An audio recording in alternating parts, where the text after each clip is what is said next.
welcome back to Entomology's holiday special. What? It's not a holiday special. It's not? No, it's our Entomology virtual event. Oh, okay, I got you. If you donate $3 today to Save the Butterflies, we will send you a... It's not a telethon either. It's not a telethon. People don't like butterflies or something? No, they like butterflies, but this is our virtual event. Entomology, it's not about what you think. Oh, okay. If you have a pest problem, we can come out and solve that. No, it's way more than that. See? I've always been pretty interested in bugs and animals, but it wasn't until about early high school that I realized I wanted to go into a career in entomology, and I realized some other interests I had kind of co-aligned with the entomology industry, and I could do two things at once, even better. It was really just observing plants where I kind of noticed insects in grad school. So I probably got into insects for my postdoc after my PhD. So really late in life, I was a postdoc in an entomology department. So I think I really stuck with insects because unlike plants, they have behaviors, they move around, and I thought that was really fascinating. They look like little aliens. 1, 2, 3. What got you interested in entomology?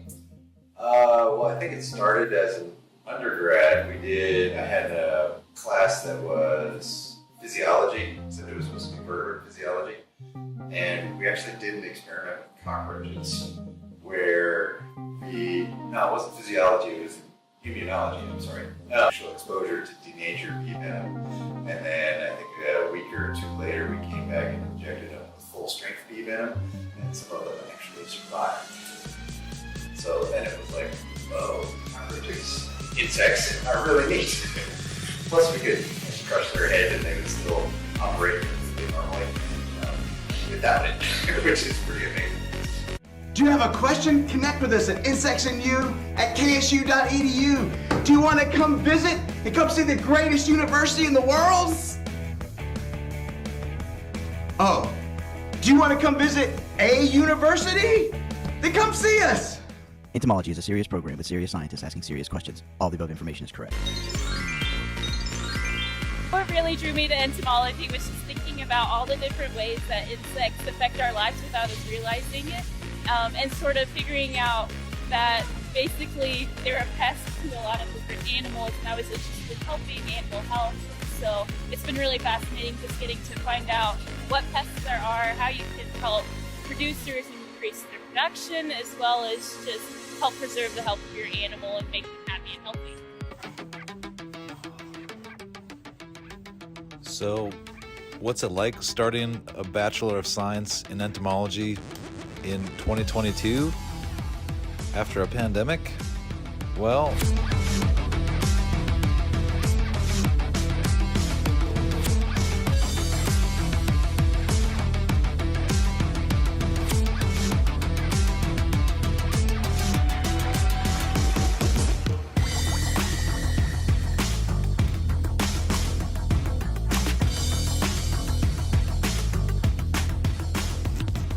yep, something like that. So what got you interested in entomology? Oh, okay. Well, I was interested in biology from way back. I did a science fair project with fruit flies in high school, but I liked invertebrate zoology, and then I just looked. There was no looking online then, but I looked through the library and realized that insects had lots of opportunities, and also I'd be learning something that I could probably use in a job. I grew up just collecting bugs, going outside. I think bugs always interested me. Later, my mom found out I had a little bug collection underneath my bed, and then she threw it all away, so I was really upset. I got all the stuff that stings, and that was really hard to collect because I've never gotten stung before. Well, maybe once or twice, but other than that, I just always thought entomology was such a fascinating field of work. I took up a research opportunity with Dr. Olds, and I was like, I'm back in the game now. I found an event that says come collect bugs. So my favorite thing about the Pompano Entomology Club is the friendships that you get to form. They're so vastly different. They're so weird, but in a good way, a good kind of weird. My favorite thing about collecting is kind of the game of it, I guess. I think this club is going to be a great opportunity. I just kind of wanted to show up, get the vibe for it, but I definitely think this is going to be a commitment that I'm going to be coming to more often. So it's a really good networking opportunity to get to know other people in the field who have similar interests as me. Great group of people. It was really fun. I found some cool bugs. Everyone here is so nice. Because growing up, being interested in bugs, there weren't very many people around that I could talk to about being interested in bugs and that would be interested in doing things like going collecting with me. That pretty much sums up my experience of why I want to be here today. Awesome! So, welcome to our virtual event. Say hi, audience. Awesome. So we're coming to you from, where are we? We are in New York, Manhattan, New York. Manhattan, Kansas. Kansas. Are you sure? Where are we? Not New York. Kansas. Apparently we're in Kansas. So we're at JP's, live in the Union.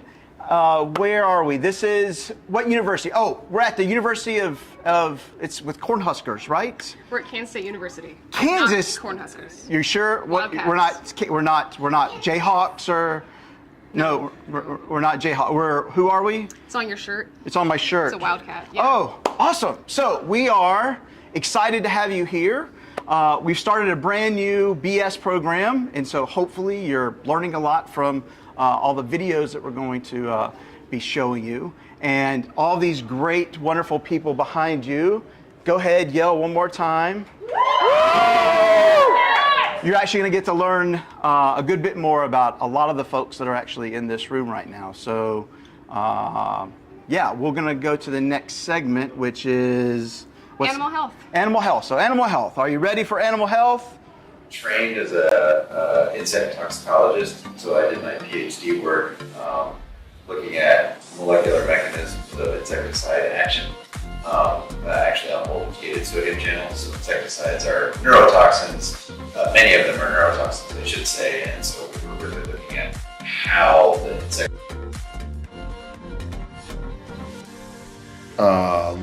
Let's come back to Dr. Silver.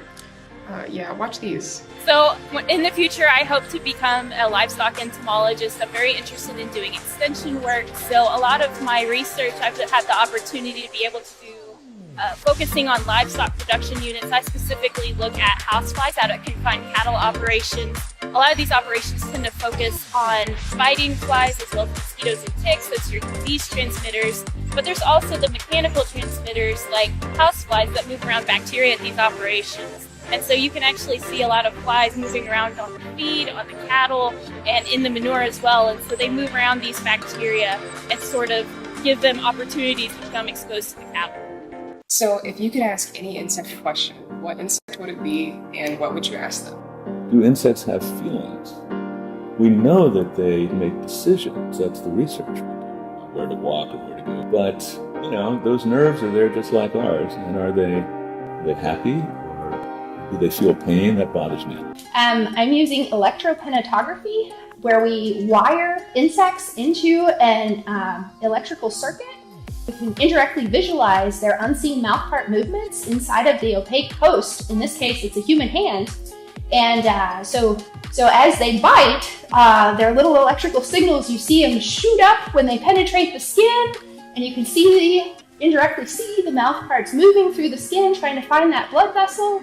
And then when they hit the vessel and start drinking, the signal shoots up again, and you see these beautiful little sine waves as they're ingesting. We think that's the pumps in the head going. So right now I'm just trying to characterize what electrical signals are generated during the mosquito probe, and then figure out what those electrical signals mean, so what behaviors are correlated with them. And so we're going to try to use that to better understand disease transmission and how mosquitoes are acquiring and transmitting pathogens, and what those pathogens are doing to try to manipulate the mosquito behavior to enhance transmission. Do you have a question? Connect with us at insectsinu@ksu.edu. Do you want to come visit? Come visit? Come visit! My name is Dr. Cassandra Olds, and I'm a veterinary entomologist. I got into entomology because I had a passion for animal health. I've had animals my whole life. I still have lots of animals. This is my horse right here. And I became increasingly aware of the problems that insects and arthropods cause to our animals, and that's what got me into entomology. One of the projects that we're working on at the moment, and it's very relevant because I have a horse, is looking at horses' behavior to biting flies. So biting flies cause a lot of problems. As you can see, he's stomping his legs right now. And these are stable flies that feed on the blood, and they tend to bite the legs of the horses. And so my favorite study that I've done this year is looking at all the different intervention strategies and how well do they actually work. He's mad because I'm not letting him eat the grass.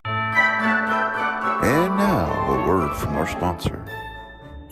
K-State Entomology loves puppies and kittens so much that we give every student a puppy. That's not true. Well, at least a kitten. That's not true either. So what do? Like tell students stuff? Yeah, about insects. Insects! Oh, while thinking about puppies and kittens? That's okay. That's okay. Okay, so great. Come to K-State. We love puppies and kittens. And insects too. Now let's take a look at digital ag. Woohoo! Yeah, my name is Brian Spiesman. I'm an assistant professor in the Department of Entomology. I am a pollinator ecologist, so I work on different kinds of pollinators, including bees and butterflies. My name is Ivan Grijalva. I'm a PhD student here at Kansas State University. I'm working with Dr. Brian McCornack in insect pest recognition using machine learning. My name is Trevor Witt. I'm a graduate research assistant in Dr. Brian McCornack's lab in entomology.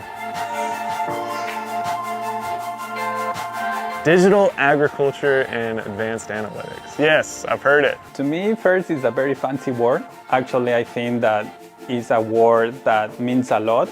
A lot of new technologies coming into entomology that have been developed in other areas of computer science, and we're starting to really take advantage of these for our research and for applied science. What's it mean? What's digital ag? Well, it was funny, thinking before this.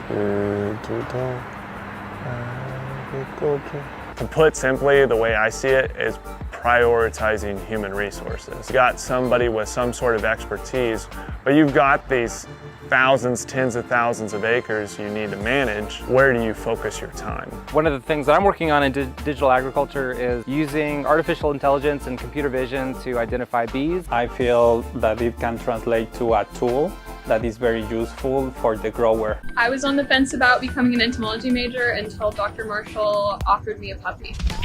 My favorite thing about this class is it forces me to not be scared of bugs, and I'm terrified of them. So I like studying their diversity and how they look compared to each other, all the similarities and differences. They play a big role in agriculture, they play a big role in everyday life, and without insects, humans would struggle to survive. I really enjoy studying insects because honestly, they are super weird, man. They got spines all over the place, ridges, big old weird eyes. Their wings do weird stuff. They got stingers. There's some of the weirdest stuff out there, and they're freaking everywhere. It's very cool. Working with students is great because they're very excited. They're very excited about their research. It's great to be able to show them that it's an approachable science. So I like to solve problems in agriculture. We want potentially develop a mobile app or use this technology in a ground vehicle so the ground vehicle can detect sugarcane aphid. Using UAS as a tool to collect imagery, maps, other forms of data. So using a UAS to carry a sensor to map specifically agricultural fields to understand pressure that different types of insects can impart onto field crops. Trying to develop tools using machine learning and AI, to help us identify bees. And how do you efficiently manage that ground in a way that is profitable, but also is protective and courteous of the environment. We have about 4,000 different species of bees in North America, so it's a big challenge to identify these little critters because they're so similar. It takes a really trained eye to be able to differentiate them, and so we need to use these new tools to be able to get the research out there so people can make use of it. Everyone supports each other, so we have to sample a big field. Everyone wants to help you and you are not alone. And so the only way you're able to do that is if you focus what humans are good at, which is nuance and trying to understand and problem solve, but you use technology to help focus that attention. Do you have a question? Connect with us at insectsandU@ksu.edu. Do you want to come visit and come see the greatest university in the world? Oh, do you want to come visit a university? Then come see us. Entomology is a serious program with serious scientists asking serious questions. All the above information is correct. The question that I will ask the insect is how we can become friends. If I could ask a bug anything, it would be a bee. Man, I've just been fascinated with monarchs lately. Well, I try not to get angry at them, so I'd probably be more, probably be a little more laid back. Like, what do you like to eat?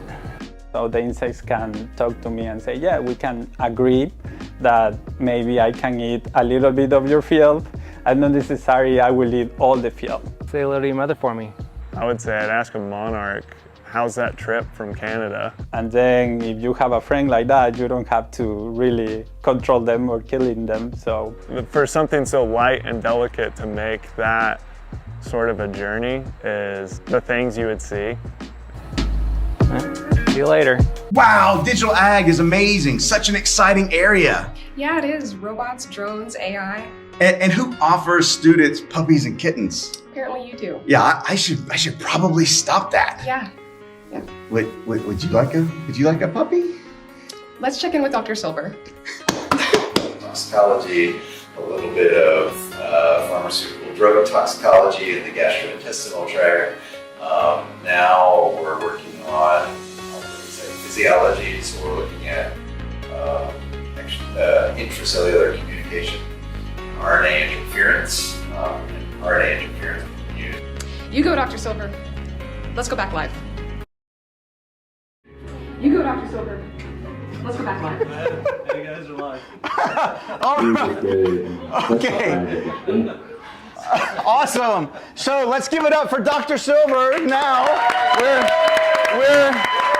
We're still not finished. We still have to come back and he has to finish telling us a story. So what was your favorite part so far? It's not over yet. It's not over. There's several more segments, so I'm sorry. What was your favorite part? I really enjoyed learning more about digital ag. Digital ag. So that was the one where Dr. Phillips was really upset about beetles having feelings and that sort of stuff. What was digital ag stuff? What was that? Definitely not that. Definitely not that. So what was your favorite part? Just yell it out. Doesn't matter what it was. 1, 2, you have to pick 3. Yell it out. So see, you can pick any of those things that anyone said, and you can study that too. So I think the last bits that we have to cover are food production and insect ecology. Is there anything else that we're going to do? I think we'll hear from some more undergrads too. So yeah, let's actually go back to the videos. With a pesticide that was banned called methyl bromide, a very dangerous fumigant gas, but it was used by the dry ham industry as pretty much their only form of pest management. So I've been funded by the USDA to develop methods that are alternatives to this fumigant. And we've looked at things related to how do we find the mite. It's a mite, I'm sorry, I didn't say that, but the little pest is a mite about the size of a pinpoint. And hopefully I'll show you some, but they can infest in large numbers. We don't know where they are, so we've developed traps for them. We've developed simple barriers. We've looked at what lights are attractive or repellent, and things like that. And we've also tested some other nicer chemicals that can be used perhaps as fumigants, but are also used as food additives. So they're not. I like entomology because this isn't your normal lecture lab class. We get chances to do lots of fun activities and get outside and out of the classroom. I like being outside and learning about the diversity of insects. And one of my favorite things about entomology is that in class, it's not just reading words off of a PowerPoint. They actually put it in a way that you can understand. And most of our labs have been outside, so you're not just learning in class, but you can actually go out and observe what you're learning. I really like about entomology is getting to be outside I really enjoy entomology because it gives me a chance to go outside and do something hands-on, where the rest of my classes I'm inside just listening to lectures. So my really area of expertise when it comes to entomology is I like to say I do a little bit of everything. I'm a very applied entomologist and I work in the area of integrated pest management. So I really try to go after different tools and techniques that we can protect our food supply. So that could be looking at fumigation. How can we do better fumigation in a grain bin or a grain mill to really kill off those insects and keep them from becoming a bigger problem for us. I'm interested in the role of packaging when it comes into our food supply. So how can we better protect our food once it's on the retail market or being shipped overseas in large containers?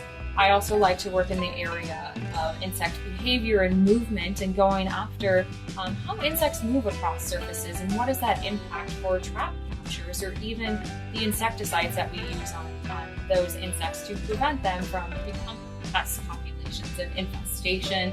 And then even working with growers in the area of sorghum and wheat, so understanding how varietal differences impact the susceptibility to our store product insects upon growing and storage. Bug cams! The latest tech to capture fun moments like hatching, pupating, and it's bug cams! Get your bug cams for only 12 easy payments of $27.50. That's it. Only 12 payments of $27.50. It's bug cams. So my current position is I'm the director of the Center for Grain and Animal Health Research, which is part of the USDA Agricultural Research Service. So a large chunk of what I do is sort of management of all those research programs and just the operations of the facility. But I still have a research program as well, and my research has really focused over my whole career on insect behavior. That's what's interested me, and sort of the application of how we can manipulate behavior to manage insect pests. And so the work in my lab has been on insect pests of stored products, and I've been very interested in how insects find food resources, how we can disrupt that process, and how we can use behavioral manipulation to manage them. Current area that we're doing a lot of research on right now is mating disruption processes. So we're very interested in how large amounts of pheromone release for mating disruption are impacting the behavior of these insects. And we're also doing quite a bit of work now on the actual physiological responses of insects to some specific chemical cues as well. So we were using things like the electroantennogram detection system combined with the GC to identify specific compounds that insects are responding to, and then hopefully using that to manipulate their behavior. If I were to ask an insect a question, it'd probably be a blowfly, because I really want to know what made them choose dead things to eat off of. I would say the general question is, where are you going? I would probably ask praying mantises what their favorite food is, because I've had some praying mantises and they definitely get picky. I would ask a worker bee if they would overthrow their queen, and what would they do if they were queen. We're on. Let's check in with Dr. Silver. Little tiny midges that are really irritating to cattle and sheep and lots of other things. But we're working with them to see if their host-seeking behavior changes with virus infection. Okay, let's take a look at some insect ecology. Well, I look at how land use and land management affect insect biodiversity and the functions that they perform. So I look at things like bison grazing, fire, agriculture, how that affects the biodiversity of beneficial insects like pollinators and natural enemies, all the way to pest insects. So I have projects at the Conza Prairie, again looking at how fire and grazing affects pollinator biodiversity, but then I also have stuff like agricultural practices like cover crops and prairie strips, how that might affect beneficial insects in those systems as well. It'd probably be one of the flies, probably a sable fly. I've noticed that they really love my horse, but they don't care about his pasture mate behind him. So I would really like to ask them, why do you pick my horse, and please could you not? What is it that keeps you going and want to keep infesting my wheat products and crawling around on my doors and windows, flying in from the outside. What makes my grain so attractive so I can make it less attractive to you, and therefore you're no longer a threat to our food supply. Do you have a question? You can connect with us at insectsandyou@ksu.edu, and we can make all of your wildest dreams come true.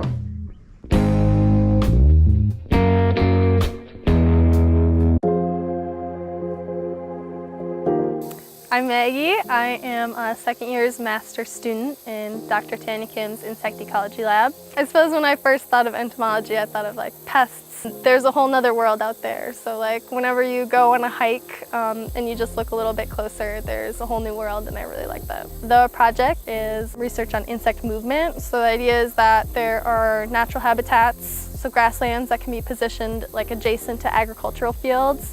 But there's a lot of unknowns about what's happening at the borders of these two habitats. The idea is that we're gonna study this pretty closely, track movement patterns, see what biodiversity is like, and environmental functioning. When I get to a trap, I pick it up, check to see what's inside. Right here, this one has a ground beetle in it, but it's not marked. I have released about 200 beetles into this field, each with a unique number on them and colors, so I can identify them. They're in the trap.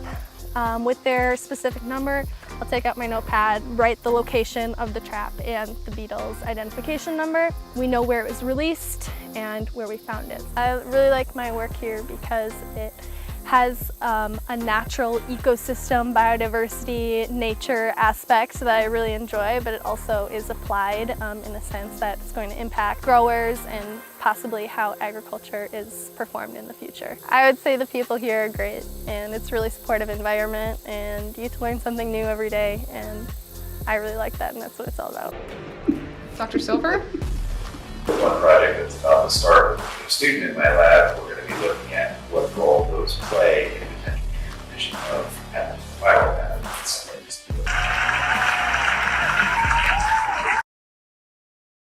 Let us know when it's now. All right, yay, Dr. Silver! All right, well, thank you for tuning in. We're so excited. If you're interested in entomology here at K-State, contact us at, what's the thing? Insects and what? Insects at you at KSU. Insects and you at KSU. Awesome. So, say good night, everybody. Good night, everybody! Woo! Oh, that's me. Bye.